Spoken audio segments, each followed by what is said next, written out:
52 से लेके आज तक जिस प्रदेश के अंदर सबसे बड़ी कौम होने का गौरव हमें मिला, लेकिन हमारा मुख्यमंत्री राजस्थान के अंदर आज तक नहीं बना। ये अभिशाप इस राजस्थान की राजनीति के अंदर हमें आज भी सुनने को मिलता है। भाइयों, हनुमान बेनीवाल ने मंत्री पदों को ठोकर मारी और जब दिल्ली पहुंचा तब यह तय हुआ कि आरएलपी बीजेपी में विलय कर लो और मंत्री बन जाओ।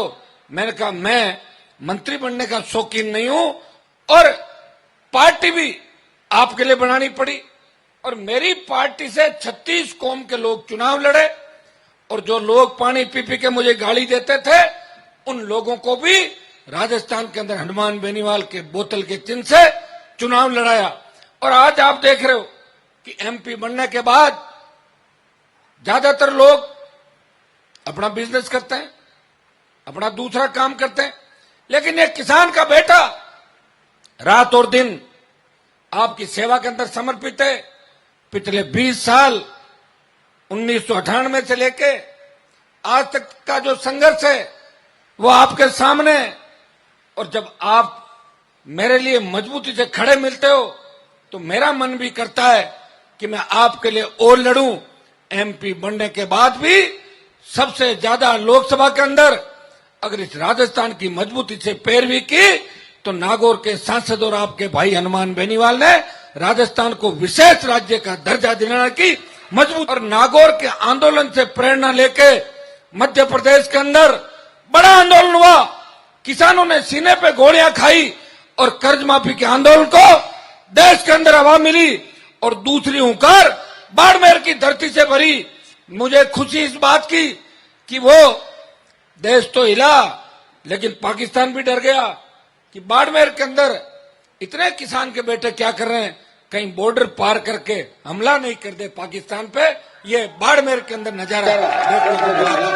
बीकानेर और जब सीकर के अंदर हुंकार भरने की बारी आई, मैं धन्यवाद दूंगा मेरे भाइयों को, छोटे भाइयों को और शेखावाटी की मेरी माताओं बहनों को कि रात को 2-2 बजे भी आपने मेरा मान सम्मान किया। चिंता मत करो, हनुमान जब तक लड़ेगा जब तक आखिरी सांस मेरे जिस्म के अंदर है।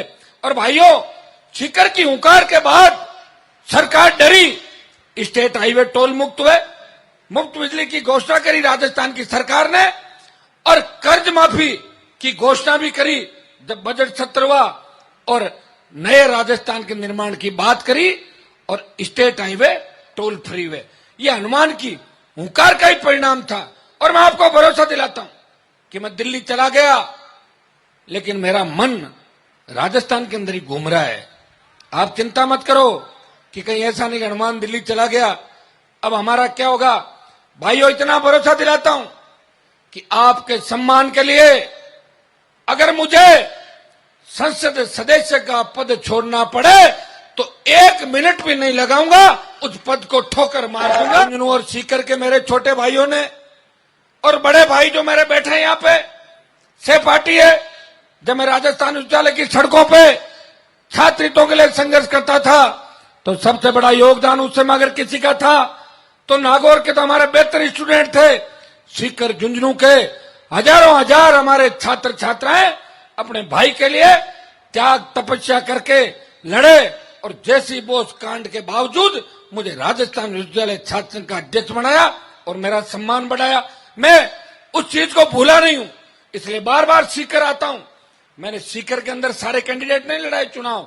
जहां आपने कह दिया कि भाई साहब यहां आप मत लड़ाओ, यहां गड़बड़ हो जाएगी, मैंने तुरंत सिंबल वापस खींच लिए। खींचे कि नहीं खींचे, जगह जगह बताओ आप।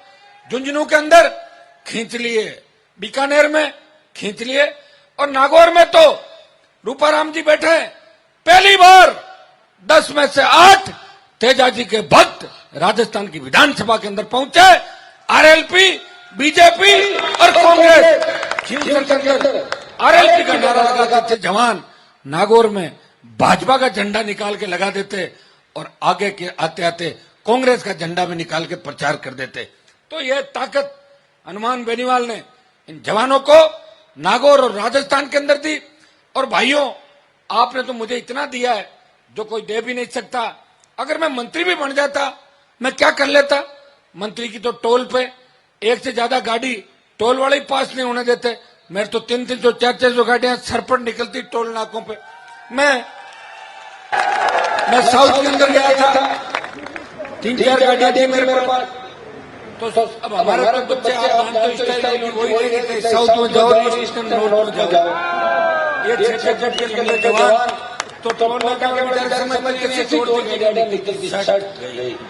हमारे तो एक जगह गाड़ी निकलती नहीं है एमपी की। मैंने कहा तुम्हारे वाले एमपी में हमारे वाले एमपी में ये फर्क है भाई, हम क्या निकलते हैं। इसलिए मैं ये टोल का लफड़ा खत्म करो, ये टोल मुक्त देश लोकसभा के अंदर का। जब हमारे मंत्री जी गडकरी बोले कि टोल मुक्त कैसे हो सकता है, रेवेन्यू कैसे आएगा, मैंने कहा वो आपकी चिंता है, मामला उठाना मेरा काम था और करना है नहीं करना आपका काम है। हनुमान बेनीवाल जिन मुद्दों को लेके लोकसभा में गया वो मुद्दे उठाएगा। ये शेखावाटी की वो वीर भूमि है जहां के बालक बालिकाओं ने इस प्रदेश के सघन इलाके, प्रदेश के चंबल के बीड़, डूंगरपुर बांसवाड़ा के ट्राइबल बेल्ट और बाड़मेर जैसलमेर के रेतीले धोरों के अंदर अगर मेडिकल हेल्थ और एजुकेशन डिपार्टमेंट के अंदर अगर राजस्थान को आगे लाने का काम किया तो शेखावाटी के हमारे बेटे बेटियों ने इस राजस्थान को आगे लाने का काम किया। वो 50 साल पहले शुरू हो गए थे, बाकी राजस्थान अब जगह है। जो सीकर झुंझुनों के अंदर शिक्षा की क्रांति आई वो नागौर के अंदर अब आ रही है। अगर हमारे नेताओं की सोच ठीक होती तो नागौर भी 50 साल आगे चला जाता, और हमारे सारे ही नेताओं की नीयत ठीक होती तो नागौर सीकर झुंझुनों की धरती पे भी पंजाब की धरती की तरह सिंचाई का पानी आता। हमारे बेटे बेटे अभी जर्मनी, इंग्लैंड, अमेरिका के अंदर पढ़ते, लेकिन नेताओं की सोच ठीक नहीं थी। उन्होंने अपने घर बनाए और उसके अलावा कुछ भी नहीं किया। चौधरी रणमल सिंह जी यहाँ विराजे, जिन्होंने नेकी और ईमानदारी से काम किया, और जो नेकी और ईमानदारी से काम करते हैं वही लोग सच्चे समाज सेवी है, वही सच्चे हितैषी है। और बेईमानों के पास तो पैसा हो सकता है लेकिन लोग उनको सुनते नहीं है और घरवाले भी उनसे बोर हो जाते हैं। मेरे साथ का ही एक एमएलए था, उसके बच्चों ने उसको पूछा कि पापा आपके नारे नहीं लगते? हनुमान बेनीवाल अंकल के तो खूब नारे लगते हैं, वो रोज टीवी पर देखते हैं। तो एमएलए बोला, अरे भैया हनुमान बेनीवाल ने तो बगावत की अपने सेनापति से, तेरे पापा अगर बगावत कर देंगे तो तेरे पापा की टिकट कट जाएगी और एक्स एमएलए कह लेंगे चुपचाप रहो, जो काम निकल रहा है उसको निकलने दो अपने हिसाब। हनुमान बनने की कोशिश मत करो। और भाइयों, मैं विचारधारा बन गया राजस्थान के अंदर। आपने कितने देखो, बबीता और गीता पे तो फिल्म आई, लेकिन मेरे पे गाने तो बजने शुरू हो ही गए राजस्थान के अंदर। वैसे गाने आपने 300 से ज्यादा बना लिए, और जितने गाने आप बजाते हो उतना ही मैं सत्ता से दूर होता जाता हूं, क्योंकि आप गाने बजाते हो और मुझ में जोश आता है और मैं फिर स्टेटमेंट जारी करता हूं। पढ़ते हो ना आप रोज, तो फिर उन गाने और डीजे से जो चल रहा है। अब जब तक आप थकोगे नहीं, हनुमान थकेगा नहीं, और आपको थकना नहीं है, मेरे कोई फर्क नहीं पड़ता 45 का हूं 50 का हो जाऊंगा। इस राजस्थान के मुख्यमंत्री, मैंने यह भी कहा था पिछली बार, मैंने कहा अगर कोई दूल्हा बना दे पार्टी तो हनुमान बाराती बनने को तैयार है, दुल्हन नहीं बनूंगा, या तो बाराती बनूंगा या दूल्हा बनूंगा, दुल्हन बन के मैं नहीं रह सकता। और भाइयों, दूल्हा बना ही नहीं किसी पार्टी ने। अब कांग्रेस की हार की बारी है राजस्थान के अंदर, कांग्रेस की हार की बारी है। हो सकता है किसी दूसरे गलतफहमी हो जाए कि कांग्रेस हार रही, अपने आप ही हमारी सरकार आ रही है, यह भी नहीं सोचना चाहिए। दिल्ली के अंदर सोच दूसरी है और प्रदेश के अंदर सोच दूसरी होनी चाहिए। प्रदेश के अंदर तो हमारा खुद का राज होना चाहिए। इस हिसाब से आपको लग रहा है आज बहुत बड़ी हिम्मत की बात है इस सरकार की कि धारा 370 को तोड़ दिया, पीओके पे कब्जा करने की सोच रही है दिल्ली की सरकार। और हमारे सेना अध्यक्ष जी का बयान आया था कि पाकिस्तान पे मिलिट्री तैयार है युद्ध करने के लिए, और मीडिया वालों को कोई नहीं मिला वहां पे, तो भागते हुए मुझे ढूंढ लिया सेंट्रल हॉल के बाहर कि आप बयान दे दो, बाकी तो कोई दे नहीं सकता बयान, क्योंकि बीजेपी वाले तो इसलिए बयान नहीं दे सकते, मोदी जी को बिना पूछे एक शब्द भी बोल दिया तो बाहर पार्टी से। तो मैंने कहा मैं दे दूंगा, क्या देना बोलो। बोले पाकिस्तान के बारे में सेना अध्यक्ष जी ये कह रहे हैं। मैंने कहा बिल्कुल सही कह रहे हैं, तुरंत हमला करो, और मैं तो कहता हूं परमाणु हमला कर दो पाकिस्तान। इसका मतलब ये नहीं है कि वसुंधरा की मौज मस्ती के लिए राजस्थान को खाली छोड़ देंगे, या तो लड़ाई इस राजस्थान में वापस नेतृत्व हुआ तो हनुमान बेनीवाल सबसे पहले छोड़ के भागने वाला नेता होगा राजस्थान के अंदर। जब, और यह मेरी लड़ाई का ही परिणाम था। मैंने भी लास्ट के अंदर ये सोच लिया, और मैं अगर 150 लड़ाता तो वसुंधरा सीएम होती राजस्थान की, लेकिन मेरे पे भी तेजा जी की कृपा है। मैंने सोच लिया कि जो हो रहा है ठीक हो रहा है, कुछ भी हो जाए, लेकिन ये मुख्यमंत्री नहीं होनी चाहिए, क्योंकि इसने राजस्थान को बेच दिया। और इसका दोस्त ललित मोदी पैसा लेके लंदन भाग गया वसुंधरा का भाइयों, और बीजेपी को बेहतर पे रखा, और कांग्रेस को भी वेंटिलेटर पे लेके आ गया 99 पे। वो तो पूरी व्यवस्था ही नहीं हुई। ये हेलीकॉप्टर मेरे 2-3 महीने पहले धक्के चढ़ जाता तो मैं ऐसी चक्री चलाता कि 25 से 30 विधायक राजस्थान के अंदर मेरे जीत जाते। मैं गुजर मीणाओं के इलाकों के अंदर भी जाता हूं, शेड्यूल कास्ट के मेरे भाइयों के अंदर, मुसलमानों के अंदर, ओबीसी के मेरे भाइयों के अंदर एक ही बात चलती है कि कांग्रेस को तो भगाना है, लेकिन वसुंधरा वापस नहीं आ जाए, राजस्थान को ठीक भी करना है। आप हनुमान जी मजबूत रहना, और हमारे नेताओं को भी साथ जोड़ो। तो भाइयों, मैं तो सब नेताओं को साथ जोड़ता ही हूं। मेरे को छोड़ के भाग जाए उसका तो मेरे पास कोई इलाज नहीं। गठबंधन की बात चली थी, तीसरे मोर्चे के अंदर कई नेताओं ने गंगा जल हाथ में लिया, एक एक करके छोड़ के भाग गए, 1 दर्जन भाग गए, लास्ट में कोई नहीं बचा और मैं अकेला ही बचा। चौधरी साहब कह रहे थे कि मायावती से गठबंधन हो जाता तो बढ़िया होता। मैंने कहा बढ़िया तो होता, लेकिन मायावती करती जब बढ़िया होता ना, वो तो दूसरों के इशारे पे चल रही थी, वो तो खुद चाह रही थी कि गठबंधन नहीं हो, मैं मरूं या मर जाऊं, लेकिन हनुमान जैसा नेता राजस्थान के अंदर नहीं आ जाए। अब ऐसी सोच है उनकी। उनके विधायक तो आरोप लगा रहे हैं कि पैसों में टिकट बंटे राजस्थान के अंदर। मैं तो पढ़ रहा था अखबार, पढ़ा था ना आप लोगों ने भी, कि पैसों में टिकट बंटे बसपा के। तो भाई, जहां टिकट पैसों में बंटते हैं वो लोग राजस्थान की परवाह नहीं करते। वो तो उत्तर प्रदेश के अंदर भी उनकी दुकान सिमट गई। मुझे नहीं लगता कि राजस्थान के अंदर अब उनको वापस पसंद किया जाएगा। ये राजस्थान वीरों की धरती है। जिस तरह वीर तेजाजी महाराज ने 1000 साल पहले गायों की रक्षा करते हुए अपने प्राण न्यौछावर कर दिया, और जाट जाति का नाम इस विश्व के अंदर मजबूत कर दिया, और हमारा सीना आज तेजाजी महाराज का नाम लेते ही चौड़ा हो जाता। भाइयों, इतना ही भरोसा दिलाता हूं, जिस तरह तेजाजी ने निस्वार्थ भाव से गायों की रक्षा करते हुए अपने प्राण न्यौछावर किए, आपका भाई हनुमान बेनीवाल भी वीर तेजाजी महाराज के आदर्श स्थापित करते करते अगर कोई गोली मेरा सीना चीर के भी चली जाएगी, मुझे गम नहीं। यो नौजवान जिधर चलता है उधर जमाना चलता है, जिधर जवानी चलती है उधर जमाना चलता है। और हनुमान बेनीवाल नौजवानों को अपना लक्ष्य प्राप्त करने का आह्वान करता है। जब तक आपका लक्ष्य प्राप्त नहीं हो, आप आगे बढ़ते रहो। भाइयों, सीकर के रखवाड़े आप हो, सीकर के रखवाड़े मेरे छोटे भाई हैं। सीकर के अंदर अपराध नहीं होना चाहिए। ये कमर कस लो और ये ठान लो कि सीकर के अंदर कोई घटना हुई, नागौर में कोई घटना हुई, तो उसके जिम्मेदार हम लोग हैं, क्योंकि हमारा समाज सबसे बड़ी संख्या के अंदर है। अभी सीकर के अंदर जब कॉलेज के चुनाव हुए बच्चों, मैं एबीपी, एनएसयूआई और एसएफआई से ऊपर उठ के बात करूंगा। देखो, मैंने आरएलपी को राजस्थान के अंदर इसलिए नहीं लड़ाया क्योंकि सारे मेरे छोटे भाई हैं। अगर एक आरएलपी और आ जाती तो 4 गुट हो जाते राजस्थान में। कितने गुट हो जाते?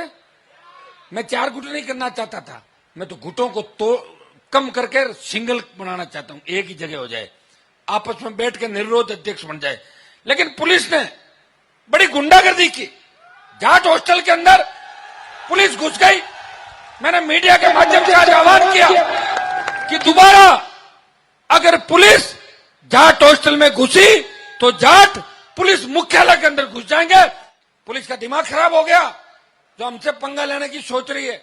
हमसे जिन्होंने पंगा लिया उनका पता भी नहीं लगा। और एक डीवाईएसपी का मैं वीडियो सुन रहा था, वो कह रहा था कि लड़की नहीं, मैंने लड़का समझ के और लाठीचार्ज कर दिया। तो तेरे घर में बहन बेटी नहीं, पता नहीं लगता क्या तुझे बहन है एक बेटी है घर के अंदर या बेटा? साला पागल है वो। उसका तो इलाज कराएंगे ही कराएंगे, आप चिंता मत करो। और हनुमान बेनीवाल ने बयान दे दिया, इसका मतलब गहलोत डर गया, उसको नींद नहीं आएगी रात को। जिस तरह मैंने वसुंधरा की नींद उड़ा दी थी, नींद तो मैंने उड़ाई थी वसुंधरा की, लेकिन उसके सपने में रूपाराम जी आते थे वसुंधरा राज्य के। भाइयों, जिस तरह मैंने वसुंधरा की नींद उठाई, उसी तरह अशोक गहलोत की भी नींद उड़ा दूंगा। और गहलोत सरकार के अंदर इतना दम नहीं कि किसान के बेटे बेटियों की तरफ देख ले। मैं आपको विश्वास दिलाता हूं कि अब एक लड़ाई हमें और लड़नी होगी, और एक लड़ाई और लड़ेंगे तो राजस्थान की सत्ता की चाबी भी आपके हाथ में होगी। और राजस्थान का ये समाज जो सबके लिए लड़ा, जिस समाज ने सामंतवाद के खिलाफ हुंकार भरी, बलिदान दिया और सामंतवाद को राजस्थान से भगा दिया, जिस समाज के साथ शेड्यूल कास्ट, शेड्यूल ट्राइब और ओबीसी के भाई अपने बड़ा भाई मानते हुए चलते थे, उस समाज से दूरियां बना ली। हनुमान बेनीवाल भरोसा दिलाता है, मेरे नौजवान भाइयों को ये जिम्मेदारी सौंपता है कि तमाम schedule caste, OBC, SC, ST और अल्पसंख्यक हमारे भाइयों को सबको गले लगाओ, सबको साथ लाओ और राजस्थान की सत्ता की तरफ कूच करो। 2023 आपका इंतजार कर रहा है। और वीर तेजाजी महाराज का जयकारा हमें मिल गया। पहले तो कोई जयकारा हमारे पास नहीं था, इसलिए संगठित होते तो किस नाम से होते। तो भाइयों, अब तो तेजाजी महाराज का जयकारा मिल गया। पंचायत चुनाव के अंदर चूक नहीं करूंगा, वो पंचायत चुनाव आरएलपी राजस्थान के अंदर लड़ेगी। चाहे गठबंधन हो अच्छी बात, और नहीं हो तो उससे ही अच्छी बात। मुझे तो लड़ना है, जगह बनानी है और मेरे भाइयों को और नौजवानों की सत्ता में भागीदारी सुनिश्चित करनी है। वीर तेजाजी महाराज के आदर्शों में चलते हुए हमें भी उसी तरह काम करना है जो काम 1000 साल पहले तेजाजी ने किया। हमारे बुजुर्गों ने सामंतवाद के खिलाफ, हमारे भाइयों ने देश को सुरक्षित बचाया संघर्ष करके, सीमा पे लड़के। उसी तरह हमें सच्चे किसान के बेटे होने का जो हमारा लक्ष्य है, उसको किसान कौम को गौरवान्वित करना है। हमें सबको संगठित रह के आगे बढ़ना है। और जिस दिन आपने बैठना सीख लिया, इंतजार करना सीख लिया और अपने लोगों का सम्मान करना सीख लिया और बड़े बड़े रेले और हुंकार भरना सीख लिया, उस दिन कोई भी आपके सामने नहीं टिकेगा। आज राजस्थान हाथ से नहीं जाना चाहिए। राजस्थान की सत्ता पे किसान कौम का कब्जा होना चाहिए। इसके लिए आप तैयारी कर लो। बहुत बहुत आपको धन्यवाद। जय हिंद।